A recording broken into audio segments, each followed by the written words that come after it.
Bonjour à tous.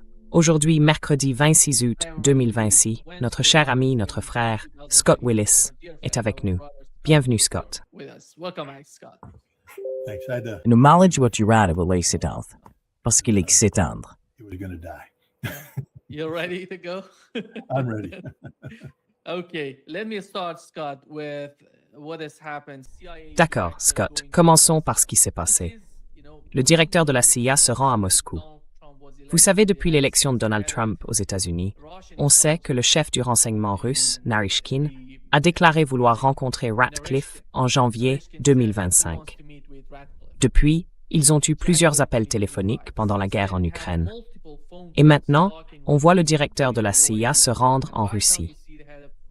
Le Kremlin a indiqué, il y a quelques instants, qu'une rencontre avait eu lieu entre John Ratcliffe et le chef du renseignement ou des responsables russes, mais qu'il n'y avait pas eu de rencontre entre Donald Trump et Poutine. C'est ce qu'a rapporté le Kremlin. Quelle est votre compréhension de cette mission? Quel en était l'objectif principal? Ou quels sont les principaux problèmes qu'il pourrait examiner dans le cadre des discussions entre les deux parties? Well, I mean, a while back, I had a. Il y a quelque temps, j'ai eu un trou noir. J'ai pas perdu connaissance, mais j'ai eu un trou noir. Les gens ont cru que c'était un AVC, donc j'ai dû aller à l'hôpital. Et on m'a fait tous les examens possibles. Tous les examens. Je veux dire, bam. La bonne nouvelle, c'est que les résultats sont revenus et ils m'ont dit, vous êtes en parfaite santé, vraiment en très bonne santé. Je suis surpris. Vous voyez. Mais la meilleure nouvelle, c'est qu'ils ont dit, oh, ce qui vous est arrivé, c'est une migraine oculaire. Mais si j'en parle, c'est parce que l'ophtalmologue qui a dit ça m'a expliqué. Je n'ai pu établir ce diagnostic qu'en éliminant tout le reste.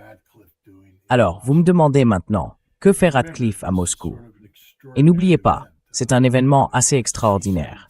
Un C-17 qui décolle de Riga en Lettonie, traverse, vous savez, un espace aérien très disputé ou restreint et atterrit à Vnukovo sans aucun préavis. C'est donc en quelque sorte un événement extraordinaire. So it's sort of like an extraordinary event.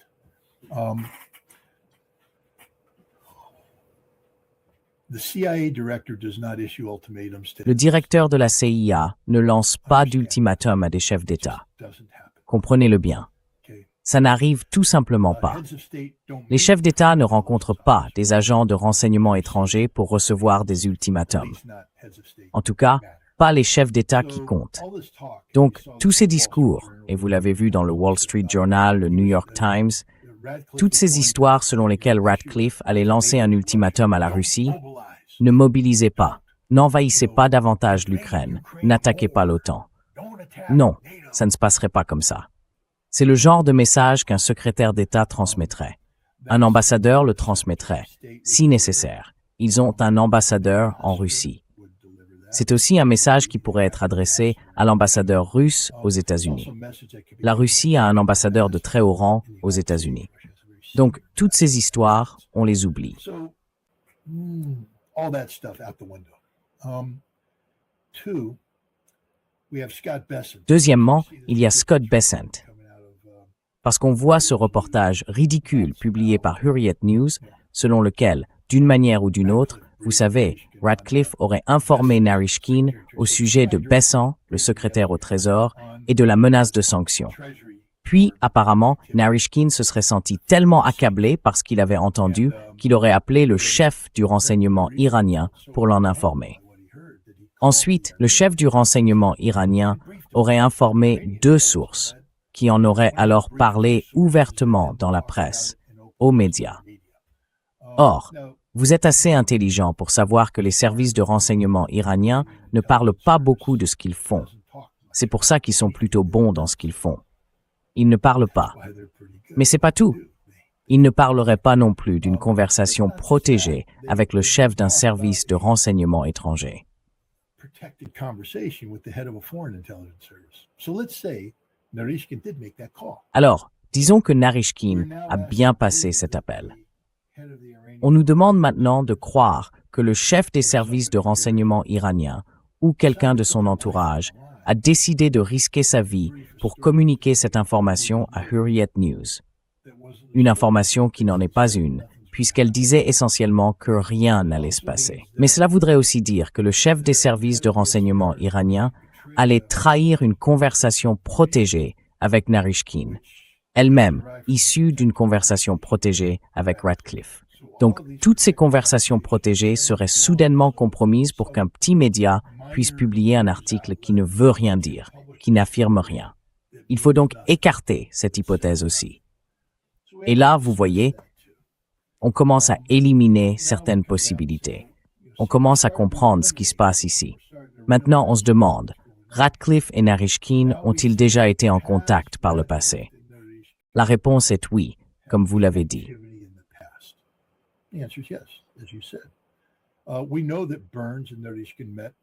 Nous savons que Burns et Narishkin se rencontraient régulièrement. Burns s'est même rendu à Moscou en 2021. Et puis Narishkin et Burns se sont rencontrés, je crois, à Istanbul, en marge d'un événement. Il existe aussi d'autres canaux possibles, mais ils se parlaient. Et Narishkin a dit qu'il serait intéressé à poursuivre cette relation avec le directeur de la CIA. Il estimait que ces communications par canaux officieux étaient un moyen efficace de, vous savez, maintenir les lignes de communication ouvertes en temps de crise. Et il y aurait eu des appels téléphoniques entre les deux hommes. Donc l'idée que Radcliffe et Narishkin se rencontrent n'a rien d'étranger. C'est possible, mais il faudrait que ce soit pour quelque chose. Alors, que se passe-t-il?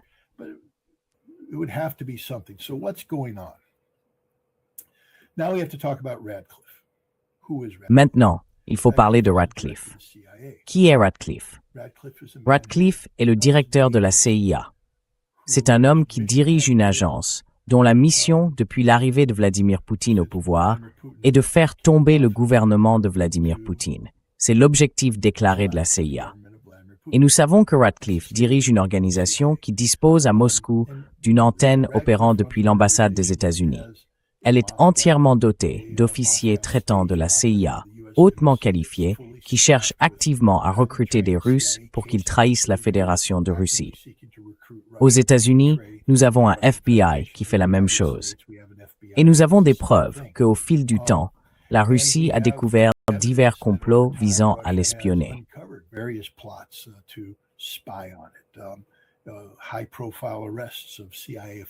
Des arrestations très médiatisées d'agents de la CIA qui cherchaient à recruter des Russes. Il y a de nombreux exemples d'agents de la CIA désignés par la Russie et déclarés persona non grata parce qu'ils ont été pris la main dans le sac en train d'espionner la Russie. Il y a aussi des cas d'agents de la CIA qui opéraient, vous savez, sous couverture profonde et qui ont été arrêtés alors qu'ils cherchaient à espionner. Vous vous souvenez de cet homme qui travaillait pour le Wall Street Journal, arrêté à Yekaterinbourg? Tout le monde dit « Oh, c'est un journaliste ». Non, c'est un espion. Il travaillait pour la CIA. Tout simplement. Tout le monde le sait. C'est comme ça.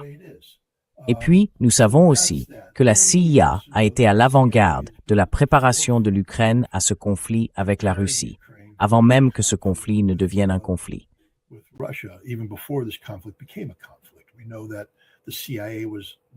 Nous savons que la CIA a travaillé avec l'Ukraine de 2015 à 2022 pour mettre en place plus de 20 antennes de la CIA le long de la frontière avec la Russie, afin d'espionner activement. Les responsables de cela n'étaient pas des analystes cherchant à évaluer la Russie, mais des agents paramilitaires cherchant à détruire la Russie. Ce sont des opérateurs paramilitaires qui ont de l'expérience en Afghanistan et en Irak. Ce sont des voyous. Tout simplement des voyous. Ils ne connaissent rien à la Russie. Ils ne parlent pas russe. Ils ne veulent pas parler russe. Ils veulent seulement tuer des Russes. C'est tout ce qu'ils veulent. Et cela remonte à l'expérience de la CIA en Afghanistan pendant la guerre froide, où tout ce que la CIA voulait faire, c'était tuer des Russes.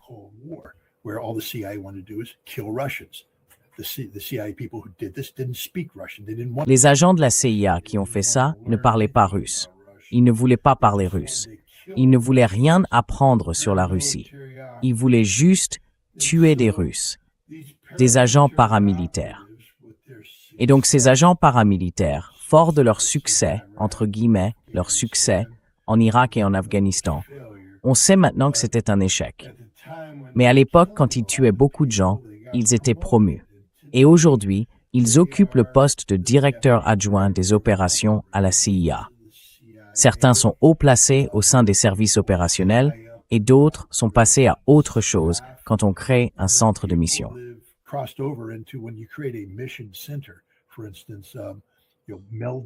Par exemple, en fusionnant les capacités d'analyse et les capacités opérationnelles en une seule entité, comme le centre de mission Russie. Les agents, les nervis paramilitaires qui ne parlent pas russe, qui ne connaissent rien à la Russie, ce sont eux qui dirigent tout ça. Et ce sont donc eux qui conseillent Ratcliffe. Et qu'est-ce qu'ils font? Ils travaillent avec l'Ukraine pour lancer des frappes en profondeur sur le territoire russe afin de tuer des Russes. Leur mission, c'est de maximiser le nombre de soldats russes tués et de punir les civils russes. On le sait, parce que la CIA a reconnu travailler avec les Ukrainiens sur des frappes de drones contre le secteur énergétique russe. On sait aussi que la CIA a participé à l'opération visant à envoyer 98 drones contre les résidents de Valdai, alors que Vladimir Poutine était au téléphone avec Donald Trump en décembre 2025. La CIA est dans le métier de tuer des Russes.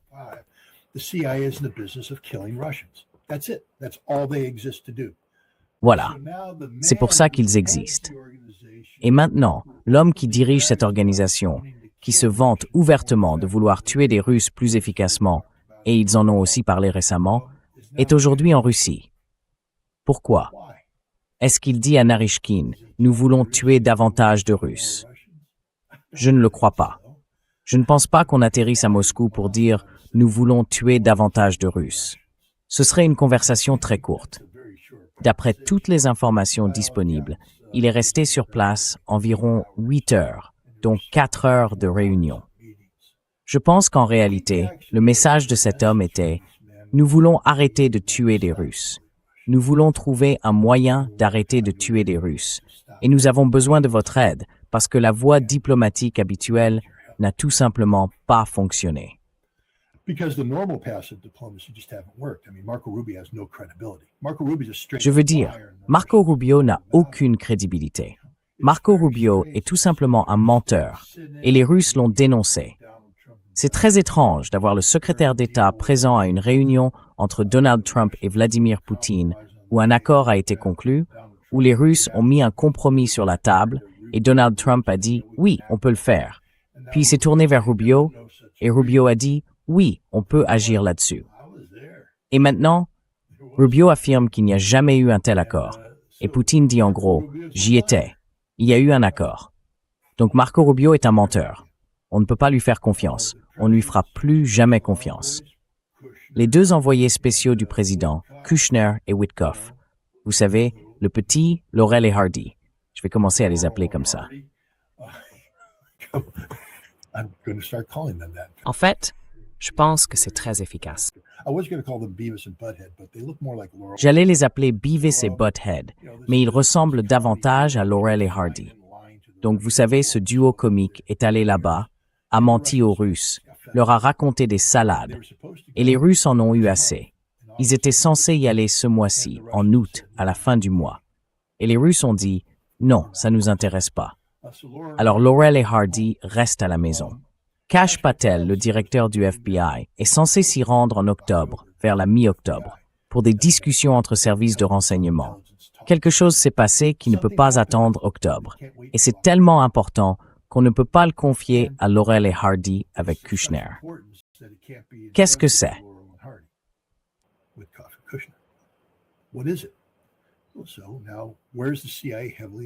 Alors aujourd'hui, où est-ce que la CIA est fortement impliquée? En Ukraine. En Ukraine. Là-bas, c'est la CIA qui est à la manœuvre. Et maintenant, la CIA connaît la vérité. Je veux dire, par exemple, si c'est la CIA qui pilote la guerre des drones ukrainiens contre la Russie, et c'est le cas, les drones FP1 sont, on le sait, l'outil privilégié de la CIA. Mais on a découvert que le drone FP1 est aujourd'hui au cœur d'une controverse en Ukraine. Voyez Firepoint, l'entreprise qui les fabrique. Les gens devraient se pencher un peu plus sur Firepoint. Je vais vous donner un indice. Elle n'existait pas avant 2022. Et elle a été créée par 3 personnes qui ne connaissent rien aux drones, rien à l'industrie de la défense, rien du tout. L'une d'elles était chasseuse de talent pour des films liés à Zelensky quand il était président.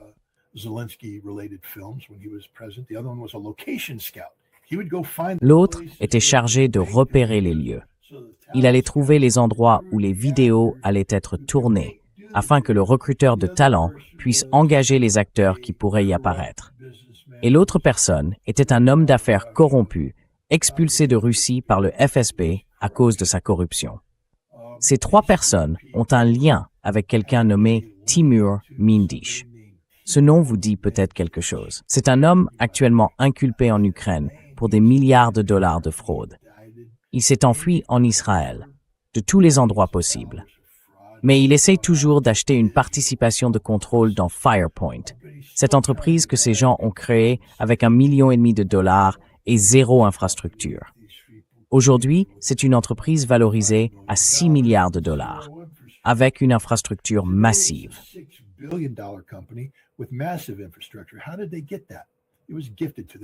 Comment ont-ils obtenu ça? On le leur a offert. Parce que tout ça, c'est une arnaque. C'est uniquement du détournement. C'est de la fraude du début à la fin. Mais ils ont créé ce drone, le drone FP1, qui est en fait conçu par les Britanniques. Et ils l'ont vendu au gouvernement ukrainien $55 000 l'unité.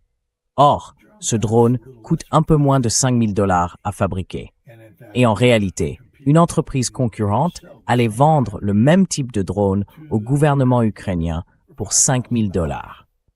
Mais Fedorov, enfin les gens avant lui, les gens qu'il soutenait, ont choisi le drone FP1, le drone FP2. Fedorov, quand il est devenu ministre de la Défense en janvier, faisait partie de tout ça. Il est proche de Mindish d'ailleurs.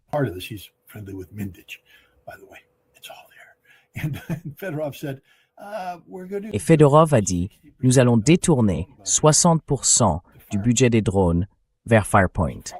Donc Firepoint va devenir le principal producteur de drones.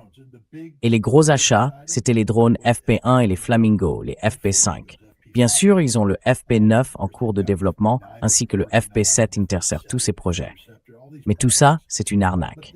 Une gigantesque arnaque. Mais il a fait pire. Fedorov, pour gonfler la marge bénéficiaire de Firepoint, ne s'est pas contenté d'attribuer 60% des marchés à Firepoint. Il a aussi détourné 27 milliards de dollars. Ils étaient affectés à la seconde moitié de l'Ukraine, à l'ensemble des dépenses de défense de l'Ukraine.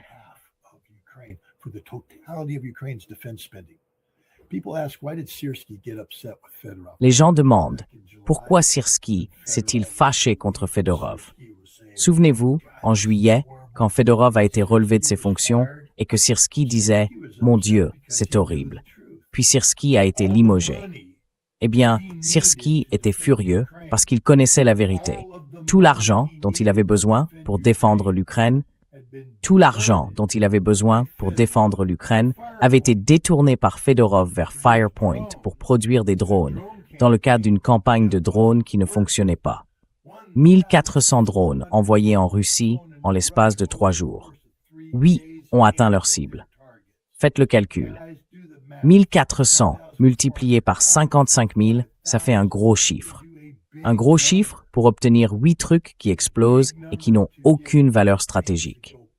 Et maintenant, l'Ukraine est en faillite. Il n'argent aucun.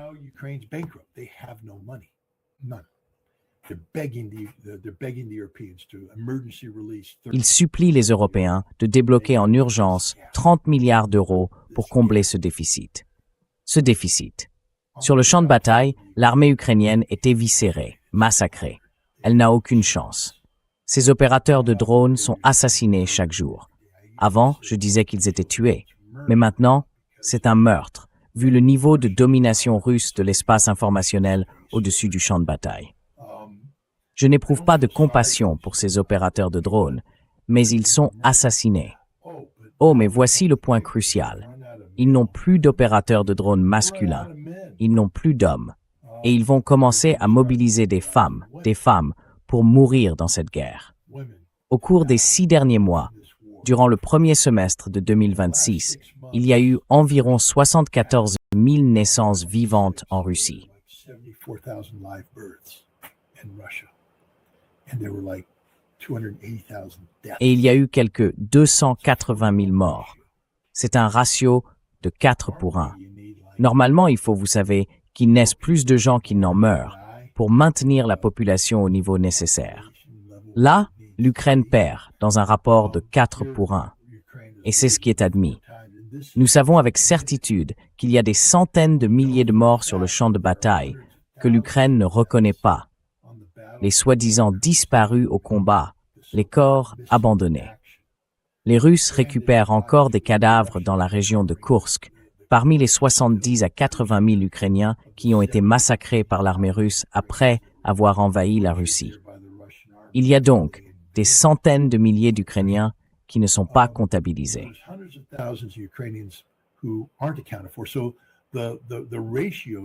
Le ratio est donc en réalité plus proche de 8 pour 1. Pour chaque Ukrainien qui naît, 8 meurent. C'est comme ça qu'on est face à un État-nation. Et la CIA est suffisamment bonne en calcul pour le comprendre. Et maintenant, ils prennent la seule chose qui puisse créer de nouveaux Ukrainiens, les femmes ukrainiennes, celles qui donnent naissance, et ils vont les tuer. Ils vont toutes les assassiner. Ils vont les mettre en première ligne, et elles vont toutes mourir. Et alors, l'Ukraine, en tant que nation, ne sera pas seulement vaincue, elle disparaîtra. C'est un événement d'extinction qui est sur le point de se produire. Et les États-Unis sont au premier rang des responsables de cette extinction.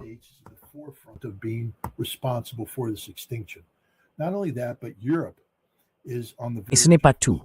L'Europe est au bord de l'effondrement sur tous les plans. Même l'Allemagne, alors que Merz tente de faire revivre le Quatrième Reich, doit admettre que son économie s'effondre. Ils perdent entre 300 et 600 emplois par jour, et ils ne peuvent pas en créer de nouveaux parce qu'ils n'ont pas les moyens de payer l'énergie. Et il l'admet.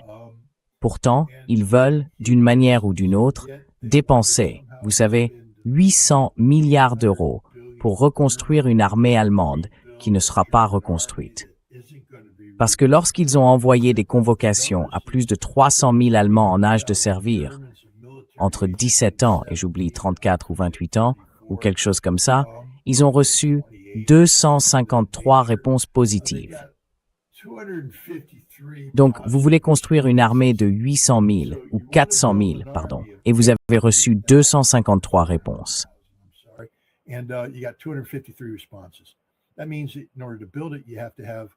Cela veut dire que pour le construire, il faut une conscription. Or, les Allemands ne l'accepteront tout simplement pas, surtout maintenant que l'alternative pour l'Allemagne est en train de s'envoler dans les sondages. Donc, l'Allemagne s'effondre. La France, Macron sera parti le 18 avril. Le cauchemar prendra fin. Peut-être qu'un nouveau cauchemar commencera, parce qu'on ne sait pas comment Marine Le Pen va gouverner. Je ne suis pas français, donc je m'en fiche vraiment. Mais ce qui m'importe, c'est de savoir quelle sera sa politique étrangère. Et apparemment, elle sera très anti-OTAN. Macron parlait d'envoyer en Finlande des avions de chasse Rafale, armés d'armes nucléaires pour faire face à la Russie. Elle ramènera ces avions de chasse.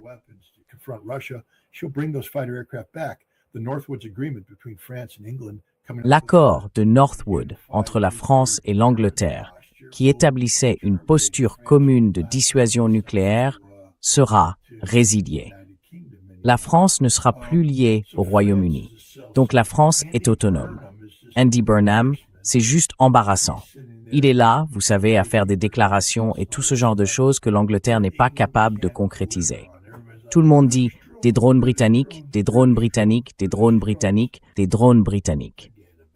Oubliez ça, ce n'est pas une menace. Est-ce qu'il pourrait fournir quelques drones qui parviendraient à passer et feraient exploser quelques endroits? Oui.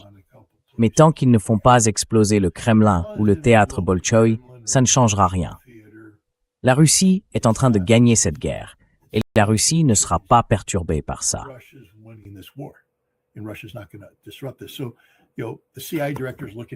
Donc vous savez, le directeur de la CIA regarde l'Europe et se dit que c'est la chute libre.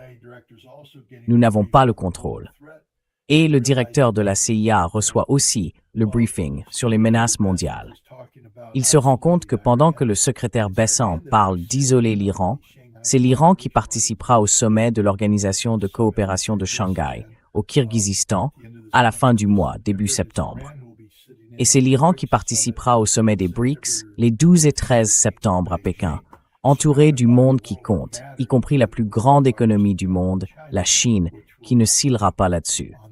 Donc tout cela arrive, et le directeur de la CIA, qui est chargé d'établir une évaluation des menaces mondiales, a, je crois, présenté tout cela au président.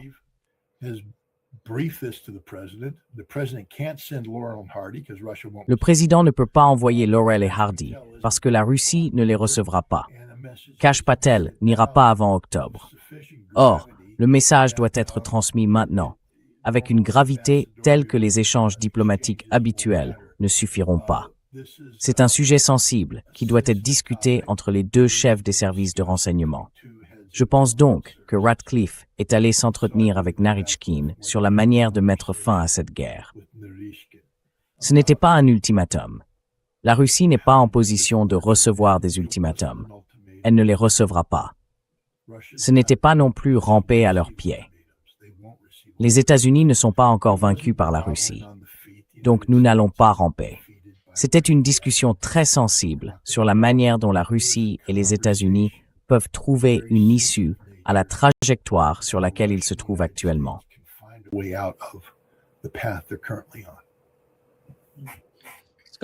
Scott, il y a 2 jours, le général Keith Kellogg a accordé une interview aux médias ukrainiens.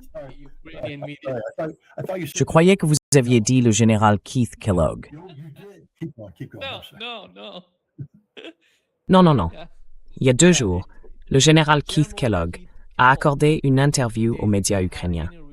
Il a dit que si l'Ukraine continue à se battre comme elle l'a fait jusqu'ici, tout va se transformer en, vous savez, un avenir meilleur pour l'Ukraine. Ou bien que la situation va s'améliorer avec le temps. Et lui pense que l'Ukraine est en train de gagner. C'est cette perception-là. Quand ils invitent des gens comme Keith Kellogg à en parler, cela veut dire que les dirigeants en Ukraine, je ne sais pas si on peut les appeler les dirigeants de l'Ukraine, pensent qu'ils veulent continuer ce combat.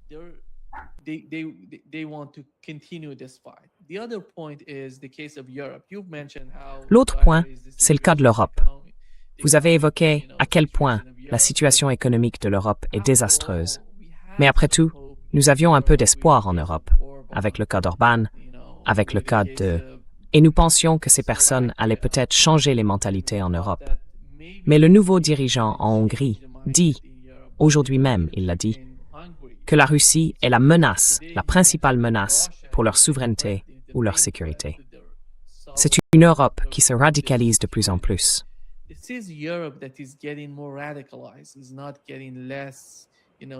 Ce n'est pas en train de devenir moins hostile envers la Russie. C'est ça le problème, je pense. Le principal problème pour les États-Unis, comment gérer le cas de l'Europe, parce qu'ils persistent. Ils ne reculent pas. Oui, mais persister. Je veux dire, je pourrais aller à Las Vegas. J'y suis déjà allé. Vous savez, avant j'aimais bien ça, jusqu'à ce que je comprenne ce que c'était. En gros, c'était un énorme aspirateur qui prenait tout mon argent. Et l'idée que j'allais y entrer et continuer à tomber sur le bon numéro est devenue, de toute évidence. Et puis, vous avez des enfants. Vous avez des priorités plus importantes. Et vous réalisez que vous préférez dépenser votre argent pour votre famille plutôt que de le leur donner pour qu'ils achètent de meilleurs lustres, des tapis et des moquettes à Las Vegas.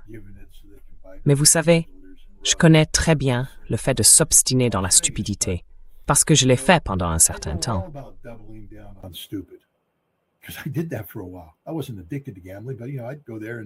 Je n'étais pas accro aux jeux d'argent, mais vous savez, j'y allais. Et je me disais, d'accord, je vais consacrer $500 à une soirée à la table de craps. Mais soudain, les 5 heures de lancer de dés que je pensais avoir devant moi se terminaient en 1h30, parce que les dés ne tournaient pas en ma faveur. Alors, je suis allé au distributeur et j'ai retiré $500 de plus, persuadé que je pouvais simplement les poser là, récupérer mon argent, partir et arrêter les frais. Mais non, cet argent est parti lui aussi. Mais chaque fois que j'allais au distributeur, j'étais convaincu que la chance allait tourner en ma faveur. Alors, nous devons faire attention à ce que disent les gens sur ce qui se passe. Parce que littéralement, quand on parle de l'Ukraine, c'est un gigantesque casino. Un gigantesque casino. It's a giant casino. It's a giant casino. And all the money is you're asked to invest money. Et tout cet argent, on vous demande d'investir de l'argent pour parier sur l'Ukraine. C'est un bon pari. Enfin, encore une fois, vous savez, Keith Kellogg, si vous continuez simplement à faire ce que vous faites déjà, même si ça marche pas, alors ça va marcher et tout ira bien. Vous savez, c'est un peu comme au moment où mon compte bancaire tombe à zéro et que je mets sur la table mes 500 derniers dollars en jetons, en me disant que si je gagne juste ce pari, tout ira bien. Mais le casino ne s'est pas construit en réalisant mes rêves. Il s'est construit en écrasant mes rêves. Et c'est pareil avec tout ça. Vous parlez de la Hongrie. À votre avis, enfin, Viktor Orban est au pouvoir depuis quoi? 16 ans? Oui. Combien de temps pensez-vous que Magyar va rester? Parce qu'il n'a résolu pas un seul putain de problème.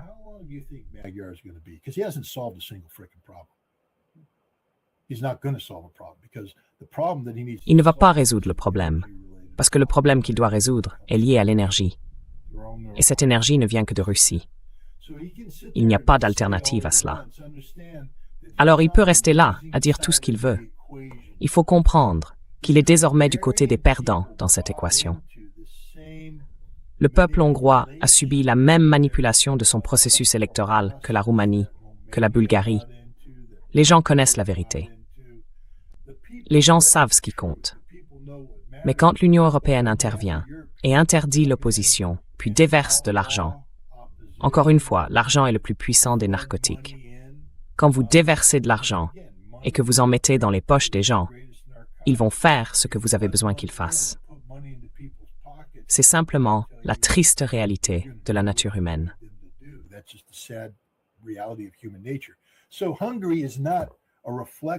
La Hongrie ne reflète donc pas le sentiment profondément ancré chez le peuple hongrois, selon lequel la Russie est l'ennemi.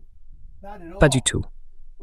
Ce que vous voyez, c'est un discours politisé, vous savez, qui sort de la bouche d'un homme ayant vendu son âme à l'Union européenne, une entité inexistante qui s'effondre à l'heure où nous parlons. Oui, les accros, ceux qui sont accros au casino ukrainien, ils doublent la mise. Il n'y a aucun doute là-dessus. Ils n'ont pas d'autre choix. Ils sont allés trop loin. Ils ne peuvent pas faire marche arrière. Ils ne peuvent pas expliquer à leurs femmes pourquoi il n'y a plus d'argent aux distributeurs. Ils doivent essayer de gagner. Ils n'y arriveront pas. C'est pathétique. Donc l'Europe ne va nulle part. Qu'est-ce que l'Europe? Je veux dire, si vous pouvez citer une seule chose de concrète que l'Europe fait. De concrète. Je ne parle pas de paroles en l'air.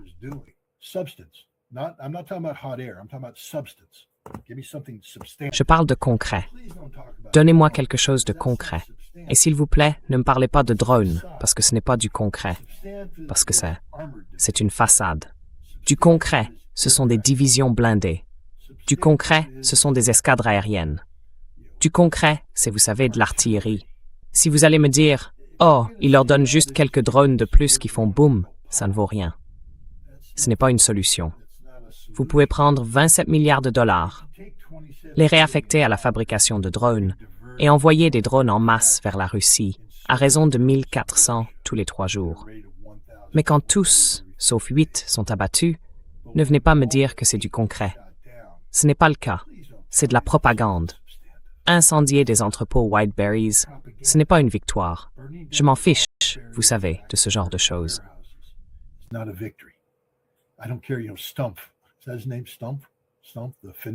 C'est bien son nom, Stubb. Stubb, le président finlandais? Stubb. Qui qu'il soit. Vous voyez de qui je parle. Le type qui vient de dire, enfin vous savez, que chaque entrepôt Wildberries qui brûle représente 10% de l'économie russe. Vraiment? Non, ce n'est pas le cas.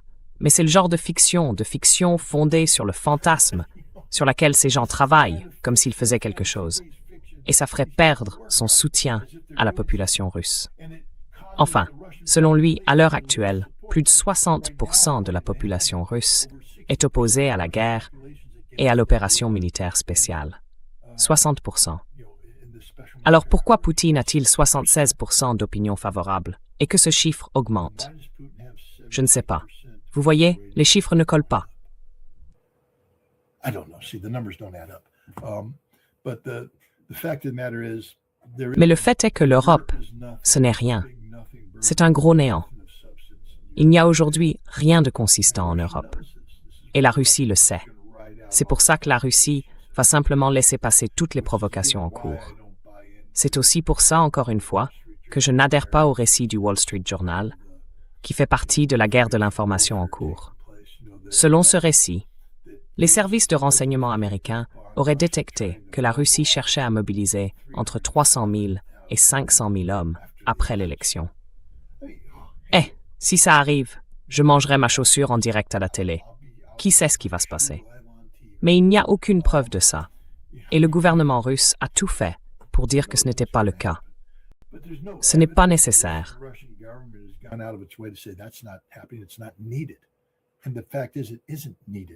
Et le fait est que ce n'est pas nécessaire. Ils couvrent leurs besoins en effectifs grâce au recrutement actuel. En réalité, ça s'améliore. L'une des conséquences involontaires, j'imagine, de la guerre des drones déclenchée par Zelensky, c'est que des gens qui évitaient jusque-là le service militaire se disent « Merde, il faut que ça s'arrête » et ils s'engagent. Saint-Pétersbourg, vous savez, c'est un peu le foyer de l'élite libérale russe. Les gens de Saint-Pétersbourg aiment dire qu'ils sont meilleurs que les autres, qu'ils sont plus intelligents, plus cultivés que ces moscovites. Ici, on a de très bons théâtres. Eux, ils n'ont que le Bolchoï. Et tout ça, c'est juste pour la vitrine. Mais nous, on a une culture profondément enracinée. On est vraiment bons.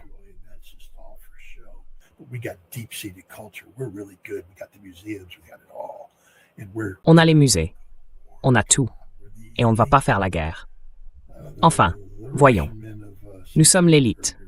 Les hommes russes de Saint-Pétersbourg s'engagent par dizaines de milliers pour aller combattre dans cette guerre, pour y mettre fin. Alors, vous savez, Keith Kellogg pourrait tout simplement sauter sur l'occasion. Mais n'oubliez pas que Keith Kellogg, c'est aussi celui qui s'est servi de sa fille, comme exemple de, vous savez, capacité des femmes au combat, pour encourager la conscription des Ukrainiennes. Je ne souhaite de mal à personne, mais que penserait Keith Kellogg si sa fille se faisait massacrer sur la ligne de front, dans une tranchée, par un obus d'artillerie russe? Parce qu'il doit se rappeler que sa fille n'a pas combattu. Il sait que sa fille n'a pas combattu. Il sait que sa fille commandait un peloton de livraison aérienne qui préparait des équipements pour qu'ils puissent être livrés par parachute, si nécessaire.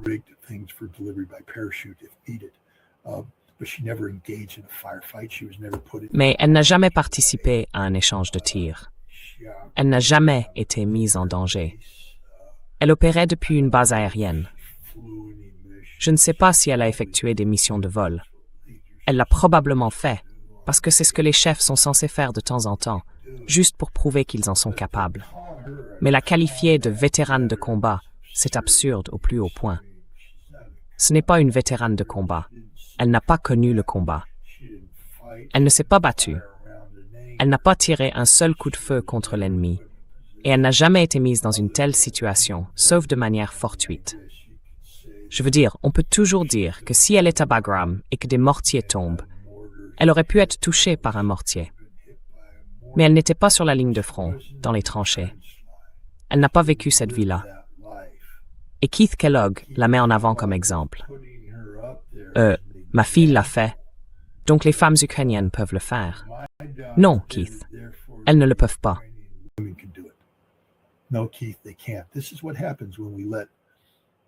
Voilà ce qui arrive quand on laisse faire.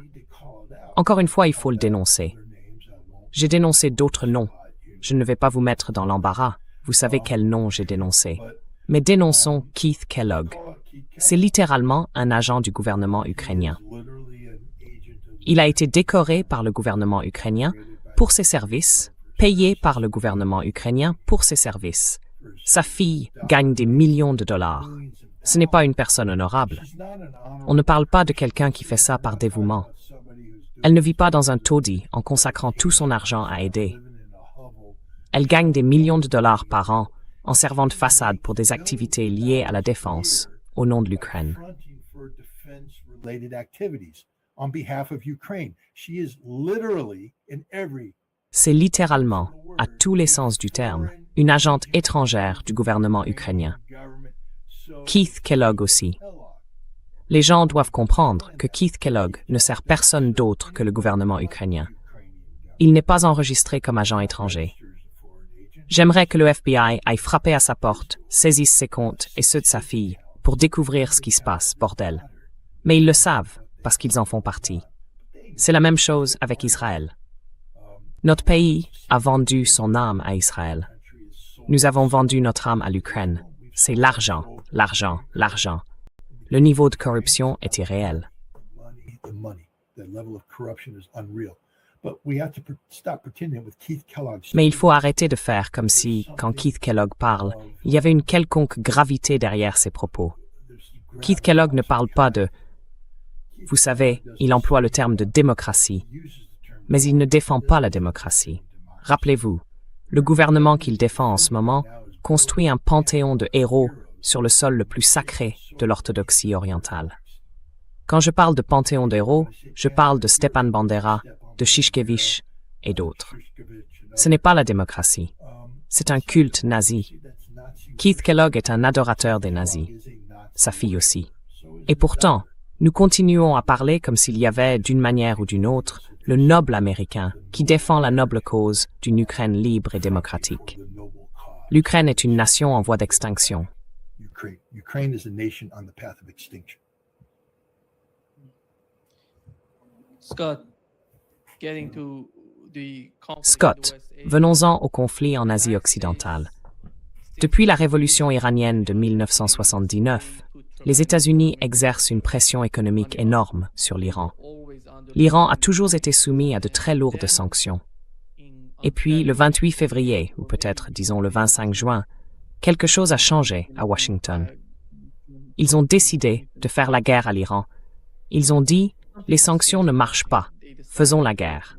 Ils ont donné le feu vert à Israël pour attaquer l'Iran. Puis, le 13 juin de cette année, Israël a attaqué l'Iran. Et maintenant, ils reviennent. Vous savez, la guerre n'a pas marché. Ils reviennent aux mêmes vieilles politiques. Cette fois, ils appellent cela l'opération Economic Outcast. Alors, que se passe-t-il en Asie occidentale concernant l'Iran, les États-Unis et le conflit en cours, qui repose actuellement sur la principale préoccupation, Dormuz et son ouverture? The main concern is the Strait of Hormuz and the opening of the Strait of Hormuz. First of all, I think we need to have some clarification with you. Tout d'abord, je pense qu'il faut clarifier quelque chose pour votre public ou pour n'importe qui, parce que votre public est peut-être averti. Le mien est comme moi. Quand vous dites Asie occidentale, vous parlez du Moyen-Orient, mais c'est le terme le plus politiquement correct. Je crois que les gens qui vivent dans cette région ont le sentiment que quand on dit Moyen-Orient, on impose à la région une façon de penser occidentale, de type colonial. La région veut se définir par quelque chose de plus juste, parce que Moyen-Orient, c'est le milieu de quoi? Cela implique que ce n'est le centre de rien. Donc l'Asie occidentale, c'est une localisation géographique. Which is a geographical location. So that's why we're using the term West Asia. I think C'est pour ça qu'on utilise le terme Asie occidentale, je pense, du moins pour les gens qui me suivent. C'est pour ça qu'on emploie ce terme. Ce n'est pas seulement politiquement correct, c'est aussi un terme plus juste, et il est respectueux des personnes qui vivent dans cette région, plutôt que de reprendre, vous savez, cette vieille façon de penser d'inspiration coloniale, le Moyen-Orient. Moi, j'utilise encore Moyen-Orient. Je pense encore comme ça. Désolé. Mais je vais faire de mon mieux pour dire Ouest asiatique, pour m'y conformer. Mais la politique américaine, qu'a fait Scott Bessent quand il s'est levé? Enfin, il faut être honnête là-dessus, parce que, c'était un grand spectacle. Un numéro de théâtre. Rien de plus. Qu'est-ce qu'il a dit? that's all it was. What did he say? He said that we're going to have a D-Day type event. Il a dit que nous allions avoir un événement de type jour J. Ce sera le jour J économique. Le jour J, c'est une invasion visant à vaincre et à détruire un ennemi.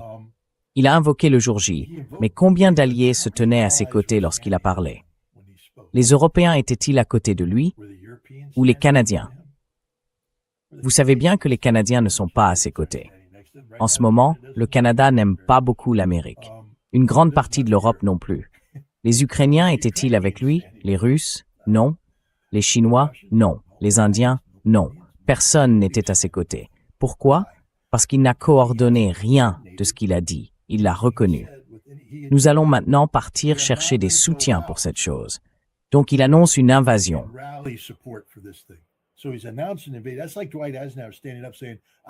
C'est comme si Dwight Eisenhower se levait et disait « Je vais envahir la France. Je vais débarquer sur les plages de Normandie. Et maintenant, je vais aller voir les Britanniques pour savoir s'ils pourraient, vous savez, nous fournir quelques divisions pour traverser la plage. Et peut-être que les Français libres pourraient envoyer quelques hommes et les Canadiens. Allez, le Canada.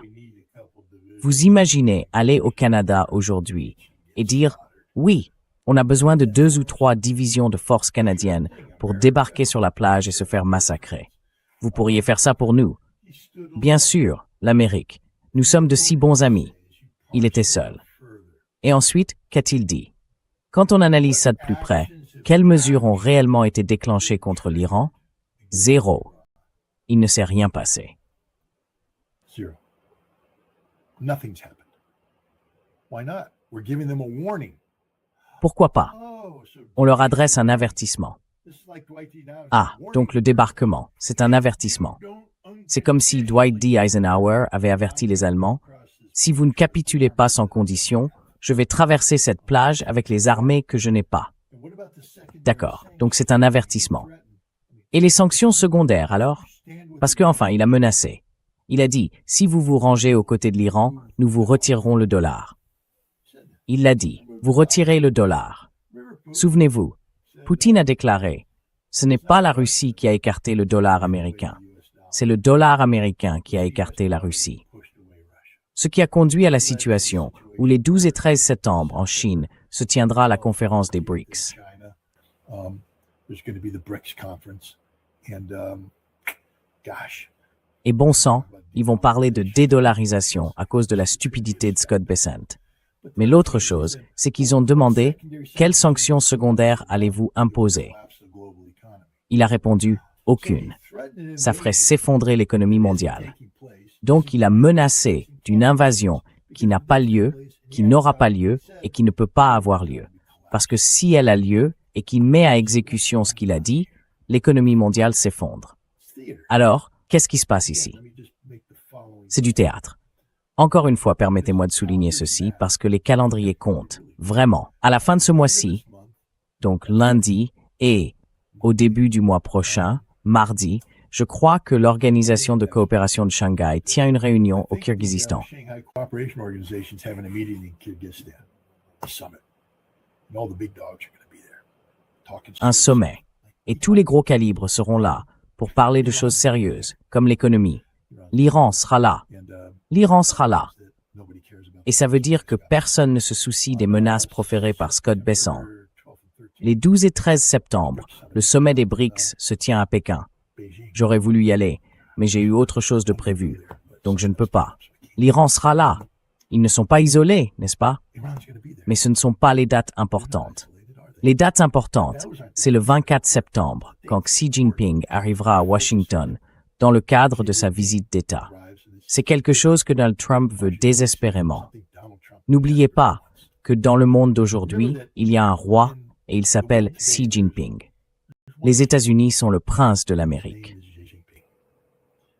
The United States is the prince of America. We're not a king anymore. We could have been a king. Nous ne sommes plus un roi. Nous aurions pu être un roi, sauf que le roi est allé en Chine en avril dernier. C'est ça? Et il a été remis à sa place par le roi. Trump a été remis à sa place par Xi Jinping. Trump n'a rien obtenu de cette relation. Rien. Il est reparti en rampant. You want to Alors vous voulez croire que si le monde de Scott Bessent était fondé sur la réalité, Xi Jinping viendrait aux États-Unis à un moment où les États-Unis menacent la Chine de dévastation économique sous la forme de sanctions secondaires si elle ose faire des affaires avec l'Iran. Et la Chine va rencontrer l'Iran au Kirghizistan et à Pékin. Et maintenant, soudainement, après le sommet des BRICS qui est à Pékin, non, pardon, les BRICS sont à, j'ai dit Pékin? Ou c'est New Delhi? Non, New Delhi. Les BRICS à New Delhi. New Delhi, oui, pardonnez-moi. J'ai dit Pékin, je voulais dire New Delhi. Pékin, l'année prochaine. C'est pour ça que je n'y vais pas. Et Xi Jinping sera, Scott? Xi Jinping s'y rend et on dit qu'il va rencontrer Modi. Donc vous savez, c'est important. Mais vous pensez vraiment que Xi Jinping va aller aux BRICS, tenir une grande réunion avec Modi, qui est lui aussi menacé par les États-Unis, puis 2 semaines plus tard, ramper à genoux jusqu'à Washington pour se faire sermonner par le président Trump. Si vous pensez que cette réunion va avoir lieu, j'ai un pont à Brooklyn à vous vendre. Je vous le fais à bon prix. Ne vous inquiétez pas. Ça n'arrivera tout simplement pas. Xi Jinping ne vient pas à Washington pour se faire dicter sa conduite par Donald Trump. Le roi ne se fait pas dicter sa conduite par le prince.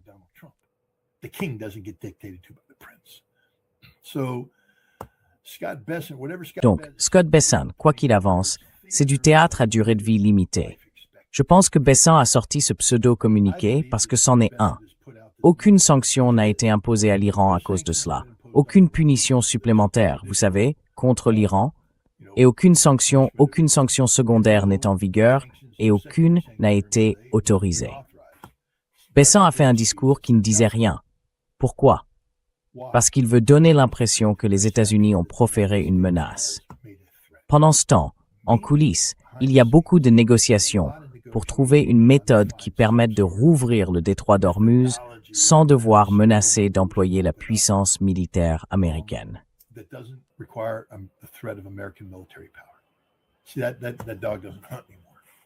Vous voyez, cet argument ne tient plus. Personne n'y croit. L'Iran sait que ce n'est pas vrai, et personne dans le monde ne croit que la puissance militaire américaine puisse accomplir quoi que ce soit. Alors maintenant, Bessent a joué la carte du dollar. Et l'espoir, c'est que si vous retirez les menaces militaires américaines visant l'Iran, vous puissiez trouver un mécanisme qui donne à l'Iran ce qu'il veut dans le détroit, tout en faisant passer les navires à un rythme plus élevé. Enfin, je pense que quelqu'un parlait d'une hausse de 400% du trafic maritime à la sortie du détroit d'Ormuz. Bon, quand on passe de 0 à 4, ça fait 400%. C'est plutôt bien. Sauf que je pense que le vrai chiffre à viser doit être supérieur à 60, non?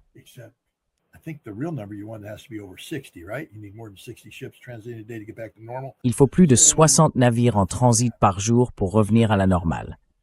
Donc, il ne se passe rien. Absolument rien. Trump a besoin que ce chiffre soit aussi proche de 60 que possible. Et s'il peut l'amener à 60, avant que Xi Jinping n'arrive à la Maison-Blanche, il pourra crier victoire sans qu'aucune menace ait été proférée.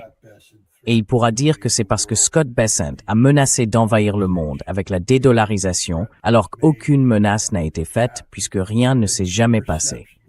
Mais c'est une question de perception. C'est un jeu de perception.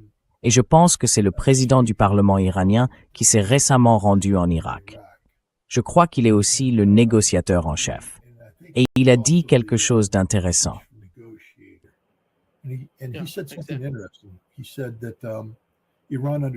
Il a dit que l'Iran comprend que les États-Unis cherchent un mécanisme élégant pour sauver la face et sortir de cette guerre. Et je pense que l'Iran, puisqu'il comprend que Bessent a désormais créé ce mécanisme élégant pour sauver la face, cette façade n'a pas besoin d'y adhérer. L'Iran n'a rien à faire. Il n'a pas besoin d'agir. Tout ce qu'il a à faire, c'est trouver un moyen d'ouvrir le détroit, la voie maritime, et s'en tenir là. Puis laisser Trump brosser son tableau. Parce que ce tableau n'est cru, ici aux États-Unis, que par les gens les plus ignorants de la planète. Vous savez, les types MAGA, qui continuent de croire qu'il s'agit de l'Amérique et non d'Israël ou de l'Ukraine.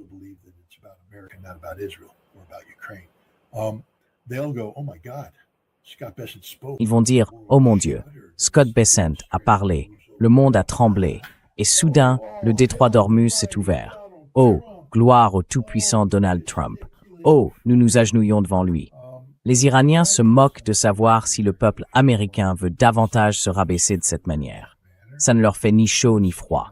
Ils aimeraient voir le détroit d'Ormuz s'ouvrir. Pourquoi? Parce qu'alors, leur économie fonctionne. Pourquoi?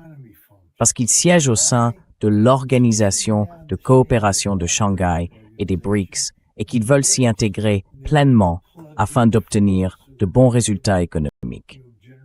Je pense que c'est ce qui se passe. I think this is what's happening right here. Next week gonna be in Kyrgyzstan. La semaine prochaine, au Kirghizistan, le président iranien va rencontrer Vladimir Poutine en marge du sommet de l'OCS. C'est nouveau, Scott. L'autre point, c'est qu'ils renforcent leurs liens énergétiques. Nous l'avons appris par l'ambassadeur iranien en Russie, Jalili. Il a déclaré avoir rencontré aujourd'hui le directeur général de Gazprom, Alexei Miller, pour discuter de la mise en œuvre d'un accord stratégique sur l'énergie entre l'Iran et la Russie. C'est nouveau. Scott, vous savez, l'énergie les relie tous. Je dirais que la Turquie en fait partie, parce que la Russie a une stratégie de long terme avec la Turquie pour en faire une plateforme régionale. Et vous voyez la Turquie se tourner vers l'ouest lorsqu'il s'agit de l'Asie occidentale.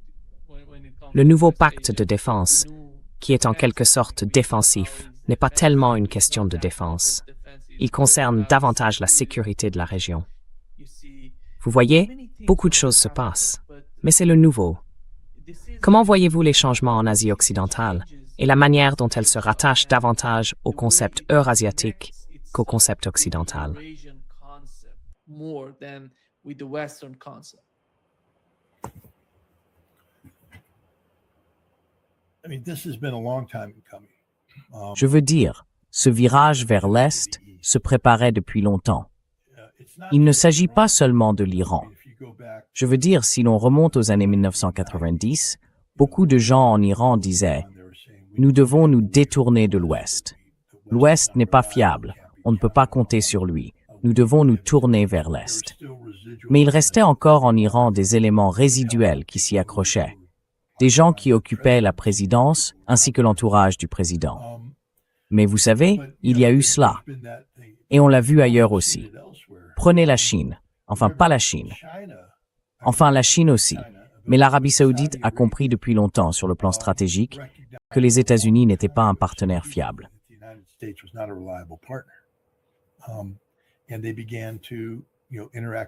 Et ils ont commencé à interagir avec la Chine. Revenons-y. Tout le monde parle de tempête du désert, du fait que l'Amérique disposait de forces aériennes en Arabie saoudite et que nos divisions y étaient. Moi, j'y étais affecté. Tout le monde y était affecté. Mais personne ne veut parler du fait que les Saoudiens avaient là tout un tas de missiles chinois DF-2, des missiles stratégiques. Enfin, j'en avais connaissance, disons, de manière indirecte. Mais aussi, au début de la campagne aérienne contre l'Irak, quand on regardait la liste des missions. Parce que j'étais officier chargé de l'évaluation des dommages de combat lors de la première nuit. Mon travail consistait donc à examiner toutes les cibles que nous allions frapper, à déterminer ce qui allait les toucher, puis à évaluer les critères de réussite de la mission pour chacune de ces cibles.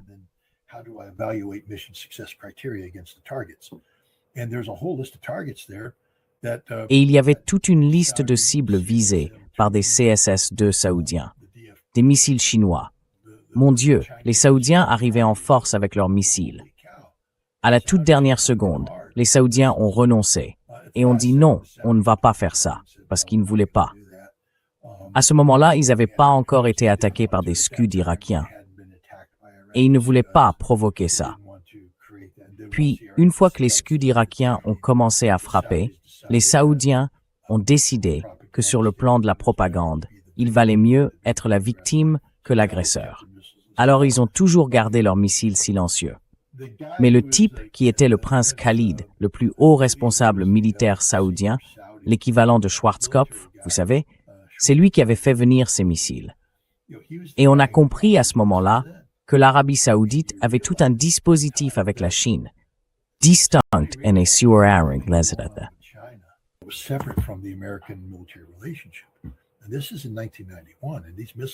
Et nous sommes en 1991. Ces missiles avaient été introduits à la fin des années 1980. Il y avait donc ce lien avec la Chine, qui s'est ensuite développé au fil du temps. L'Arabie saoudite a commencé à vendre de plus en plus de pétrole. Et il y a quelque temps, l'Arabie saoudite a franchi le seuil où elle vendait davantage de pétrole à la Chine qu'aux États-Unis. Ce qui signifie que d'un point de vue économique, la Chine est plus importante. Je crois que l'an dernier, les États-Unis ont acheté 0 baril de pétrole à l'Arabie saoudite, et la Chine est son principal client. On a donc vu ce basculement s'opérer. Et les États-Unis, la seule chose qui nous rendait pertinents dans la région, c'était cette perception selon laquelle nous offrions une forme de garantie de sécurité à la région.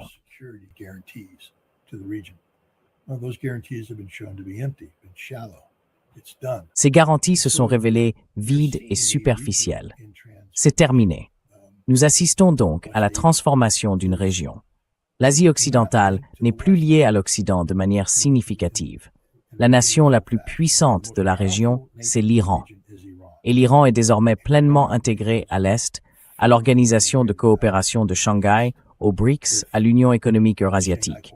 Et l'Arabie saoudite est membre des BRICS. Elle y siégera.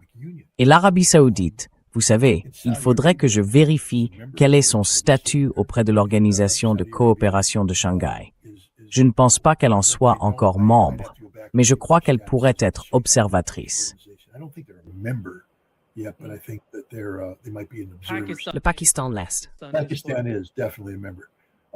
Le Pakistan en fait clairement partie. Et pour ce qui est de la Turquie, elle va dans cette direction.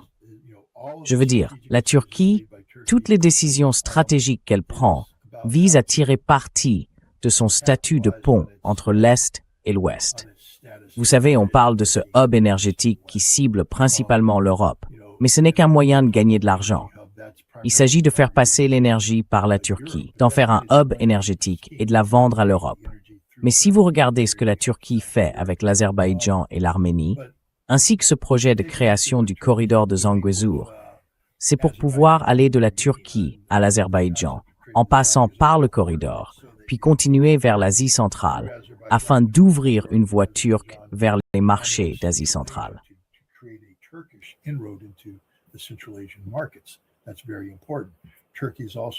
C'est très important.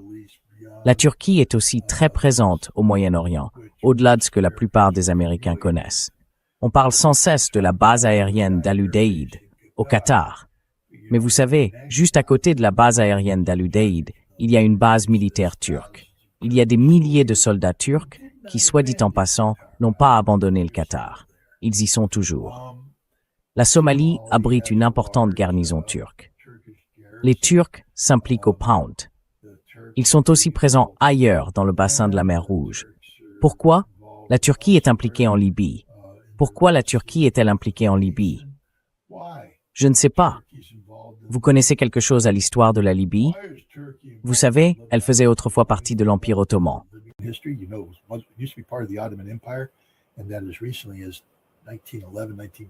Et puis, encore en 1911, 1912, vous savez, les Turcs ont envoyé des forces importantes combattre aux côtés des Libyens contre les Italiens. La Turquie a une longue histoire de relations avec la Libye. Cela s'est manifesté plus récemment, en 2012-2013, lorsque, vous savez, la Turquie a aidé, avec la Libye, à devenir un canal d'acheminement d'hommes et d'armes, via la Turquie, afin de soutenir les ambitions de la CIA en Syrie. Il y a donc ces relations dont nous, en Occident, ignorons absolument tout. Les gens savent-ils qu'en Syrie, avant que tout cela n'arrive, il y avait une présence militaire turque permanente sur un tombeau, dans le nord? Le tombeau de quelqu'un, je ne me souviens plus, désolé. Suleiman, je crois.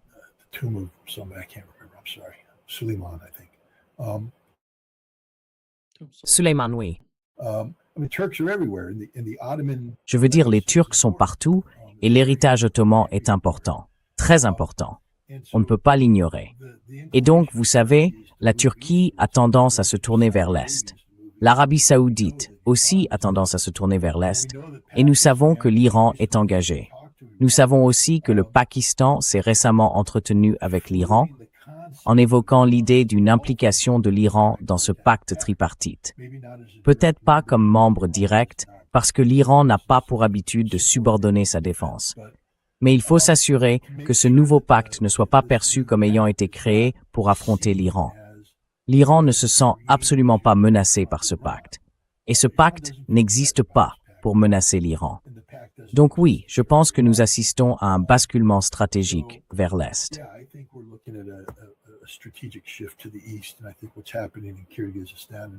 Et je pense que ce qui se passe au Kirghizistan, ce qui se passe à New Delhi et ce qui va se passer à Pékin est très important. Et encore une fois, on ne soulignera jamais assez l'importance de la rencontre entre Vladimir Poutine et les Iraniens au Kirghizistan. Et je serais porté à croire qu'il y aura aussi des rencontres similaires à très haut niveau à New Delhi. L'Iran ne sera pas isolé. L'Iran, cela nous ramène à ce dont vous et moi avons parlé il y a longtemps. Je sais que j'ai essuyé beaucoup de critiques à ce sujet, mais j'aimerais y revenir une dernière fois. La priorité de l'Iran n'a jamais été de construire une arme nucléaire.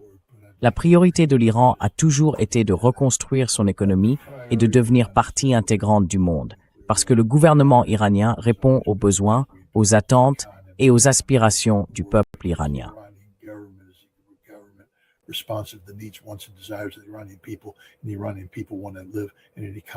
Et le peuple iranien veut vivre dans une économie qui fonctionne à la pleine mesure du potentiel de l'économie iranienne. Cela lui donnerait un niveau de vie sans égal. Les Iraniens font partie des peuples les plus sophistiqués de la planète. Ce sont des gens avec une grande culture. Ce ne sont pas des sauvages, comme on les dépeint en Occident. Quand j'y étais en 2005 et que j'ai roulé de Téhéran à Kashan, le réseau autoroutier était meilleur que les autoroutes inter-États ici, à New York. Et les aires de repos où je me suis arrêté étaient plus propres, mieux équipées. Et la nourriture y était meilleure que dans les aires de service des autoroutes inter-États. Alors que les Américains pensent que l'Iran est une sorte de pays du tiers-monde, sans, vous savez, rien qui joue en sa faveur.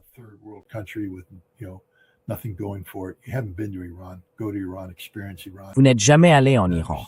Allez en Iran, découvrez l'Iran et comprenez que les difficultés qui existent en Iran viennent du fait que nous, en Occident, étranglons l'économie iranienne depuis 50 ans.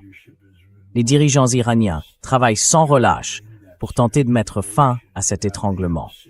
Et maintenant, ils se retrouvent dans cette situation à cause de leur défaite militaire infligée aux États-Unis. Ils voient ce potentiel. La dernière chose que l'Iran fera, c'est poursuivre délibérément sur la voie du conflit. Cela ne ferait qu'apporter davantage de morts, de destruction et de dommages économiques à l'Iran. S'il existe une possibilité de trouver une porte de sortie qui mène à une paix durable, c'est ce que choisira le gouvernement iranien. Et le meilleur chemin pour y parvenir passe par le Kirghizistan, par New Delhi, par Pékin, par Moscou. Et je pense que c'est dans cette direction que l'Iran se dirige. Scott, craignez-vous qu'un nouveau conflit éclate, d'une manière ou d'une autre, en Syrie, entre la Turquie et Israël?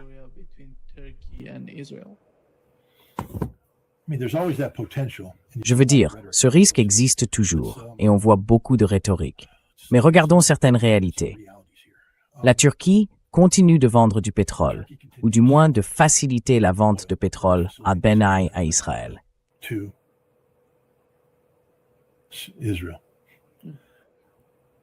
C'est concis tôt pour ça, c'est énorme. S'il y avait la possibilité de... Vous savez, les nations ne vont pas à la guerre avant d'avoir essayé. Par exemple, que font les États-Unis? Ils imposent des sanctions. Ils essayent de résoudre le problème par des moyens économiques.